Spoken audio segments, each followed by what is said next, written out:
Number 3 سورۃ آل عمران آیت number 156 تفسیر۔ اب اس کے بعد یہ جو نیا رکوع شروع ہو رہا ہے، اس میں اللہ تعالی نے یہ بات یہاں سے پھر شروع کی ہے منافقین کے متعلق بھی، اور کچھ اس میں اہل ایمان کو بھی تسلی دی ہے، اور 156، 57 اور 58 نمبر کی یہ تینوں آیات اس معاملے میں اللہ نے نازل کی۔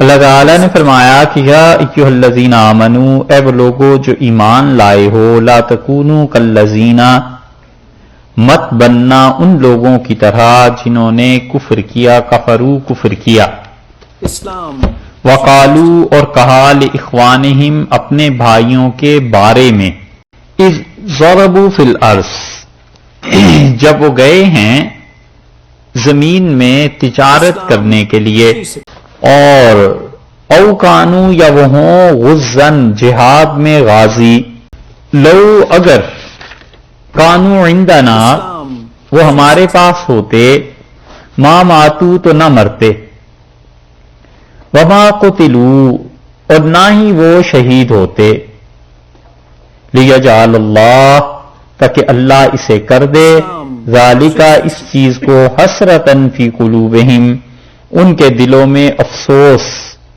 واللہ یحیی و یمیت اور اللہ ہی زندگی دیتا ہے اور وہی موت دیتا ہے، واللہ بما تعملون بصیر اور جو کچھ بھی تمہارے کام ہیں اللہ ان کو دیکھتا ہے۔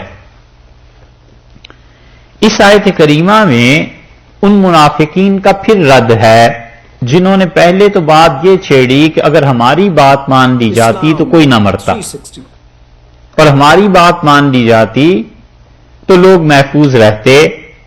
اب یہ ان کی بات نئی ایک آ گئی، اور اللہ تعالی نے فرمایا یا ایھا الذین آمنوا لا تکونوا کالذین کفروا، ان لوگوں کی طرح نہ ہو جانا جنہوں نے کفر کیا۔ تھے تو یہ منافق، لیکن اللہ نے بجائے اس کے کہ کہتے کہ وہ نفاق والے تھے، اللہ نے فرمایا جنہوں نے کفر کیا، کیونکہ ان کا جملہ جو آگے آ رہا ہے وہ کفریہ ہے۔ وقالوا لاخوانہم اور انہوں نے کہا اپنے بھائیوں کے بارے میں۔ یہ جو لام کا لفظ ہے نا، اس کا ترجمہ آپ دیکھیے، یہ کچھ لوگوں نے کر دیا غلطی۔ اب جو لوگ شہید ہو گئے، سمجھنے کی بات یہ ہے کہ جو لوگ شہید ہو گئے، دنیا سے چلے گئے، منافق ان کے بارے میں کہتے ہیں کہ اگر ہمارے پاس ہوتے تو وہ شہید نہ ہوتے۔ تو اب یہ ان کے بارے میں کیسے رہے ہیں؟ ان سے ملاقات تو ہے نہیں۔ تو اس کا مطلب یہ ہے کہ قالوا لاخوانہم اپنے بھائیوں کے لیے کہا، یہ نہیں بلکہ لام کا مطلب یہ ہے کہ ان بھائیوں کی بابت یہ کہا، ان کی نسبت سے یہ کہا، ان کے لیے یہ کہا جو دنیا سے چلے گئے۔ اس لیے اگر یہاں پر ترجمہ یہ کر دیا جائے کہ وقالوا لاخوانہم اور انہوں نے اپنے بھائیوں سے کہا، تو سے یہ ترجمہ یہاں غلط ہو جائے گا، کیونکہ یہ بھائی ان کے بارے میں کہہ رہے ہیں نا، منافق جو دنیا سے گزر گئے، تو سے تو ہو نہیں سکتا۔ تو اس لیے بعض انگلش کے تراجم میں یہاں سے آ گیا اور وہ غلط ہے۔ یہ لام جو ہے عربی میں کئی قسموں کا آتا ہے، اور ایک ہے تبلیغ کے لیے لام، یعنی اس کو بات پہنچانے کے لیے، یہاں کس تک پہنچائیں گے، وہ تو دنیا سے چلے گئے۔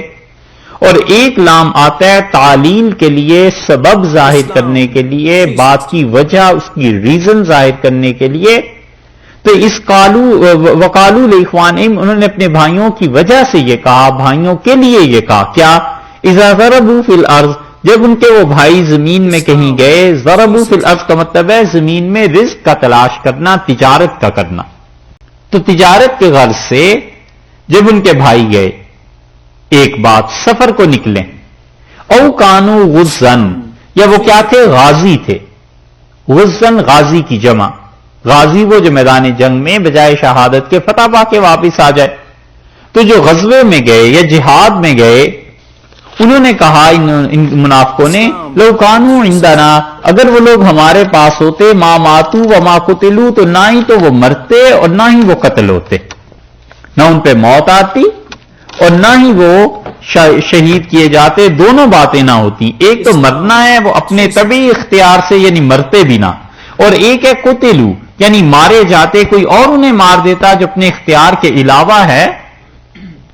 اختیار سے مراد طبعی موت ہوئی نا کہ لو کانو عندنا ما ماتوا، اگر وہ ہمارے پاس ہوتے تو اپنے اختیار سے نہ مرتے، یعنی طبعی موت نہ مرتے. اور یا یہ ہے کہ موت ان پہ مسلط کر دی گئی، وما قتلوا، یعنی یہ بھی نہ ہوتا، نہ کوئی نہیں مار سکتا نہ وہ خود مرتے. اللہ نے فرمایا یہ عقیدہ بنا لینا کہ فلاں آدمی ہمارے پاس ہوتا تو موت سے بچ جاتا، اسے موت نہ آتی. یہ جو غلط عقیدہ ہے نا، لیجعل اللہ، اس لیے ہے اللہ نے کیا کیا ہے، اسلام کے دو ترجمے کیے گئے ہیں. ایک تو ترجمہ یہ ہے کہ لیجعل اللہ، اس عقیدے کی وجہ سے اللہ نے کیا کیا ان کے دلوں میں، یہ باریک بات ہے ذرا سمجھیے گا، اس عقیدے کی وجہ سے اللہ نے ان کے دلوں میں مزید حسرت پیدا کر دی، اور اس عقیدے کی وجہ سے ان کے دلوں میں مزید افسوس پیدا ہوا. ان کا عقیدہ یہ تھا کہ ہمارے پاس رہتے تو نہ مرتے. اللہ نے کہا اس عقیدے کی وجہ سے ہم نے مزید افسوس ان منافقوں کے دلوں میں پیدا کیا، مزید حسرت پیدا کی تاکہ اور چلو. اور دوسرا ترجمہ یہ کیا گیا ہے کہ لیجعل اللہ، اللہ نے یہ عقیدہ ان کے دل میں اس لیے ڈالا، ایک عقیدے کی وجہ سے، اور ایک یہ کہ اللہ نے ڈالا، لام تعلیل کے لیے. کیوں ہے؟ اس لیے کہ اللہ نے یہ عقیدہ ان کے دل میں ڈال دیا، حسرتن فی قلوبہم، ان کے دلوں میں اور افسوس اٹھے مسلمانوں کے متعلق جو ان کے دل میں خرابیاں تھیں، اور مسلمانوں کو جتنا وہ برا سمجھتے تھے ان کے دل جلیں اس بات سے، یہی سوچتے سوچتے مر جائیں کہ فلاں ہمارے پاس ہوتا تو موت نہ آتی. اتنا خراب عقیدہ، اللہ پہ ذرا بھروسہ نہیں. ارے واللہ یحیی و یمیت، اللہ ہی زندگی دیتا ہے اور اللہ ہی مارتا ہے. اگر وہ نہ جاتے کہیں اور تمہارے پاس گھر میں بیٹھے رہتے تو کیا تم انہیں موت سے بچا سکتے تھے؟ یہ ہے بعض اوقات بات ہوتی ہے چھوٹی سی آدمی سمجھتا، لیکن اللہ کے ہاں وہ بڑی گراں گزرتی ہے اور ناراضگی کے اسباب مول لے لیتا ہے. اب یہ کہنا کہ ہمارے بھائی اگر ہمارے ہی پاس رہتے تو نہ مرتے، پھر تم کیا کر لیتے اگر موت آنی تھی اللہ کی طرف سے تو تم کیسے اس سے بچا سکتے؟ بہت سے لوگ آج کل بھی کہتے ہیں فلاں کو بڑی بے وقت موت آ گئی. ارے بے وقت کہاں سے آ گئی؟ وقت پورا ہو گیا، اللہ نے یہی طے کیا تھا. بے وقت تو نہ ہوئی، وہ تو وقت پہ ہی ہوئی. ہاں اس وقت پہ نہیں ہوئی جب آپ چاہتے تھے، اور انسانوں پہ چاہنے پہ چھوڑ دیں کہ وقت کے جب تم چاہو تب موت آیا کرے تو پھر تو مرے ہی نہ، قبرستان ہی اجڑ جائیں. اللہ نے فرمایا یہ عقیدہ اس لیے ہم نے ان کے دل میں ڈالا تاکہ ان کو اور حسرت ہو اور جلیں اپنے جی میں. واللہ یحیی، اور اللہ تعالیٰ زندہ کرنے والا ہے اور موت دینے والا ہے. زندگی اور موت دونوں اللہ کے قبضے میں ہیں. یہ عقیدہ کیسا برا بنا لیا ہے. واللہ بما تعملون بصیر، اور اللہ تعالیٰ جو عمل تم کرتے ہو اسے دیکھتا ہے. اللہ کو خوب خبر ہے کہ جو چیزیں تم لوگوں نے اپنے تئیں ایجاد کر رکھی ہیں، جو چیزیں تم سوچتے ہو، خدا کو سب معلوم ہے.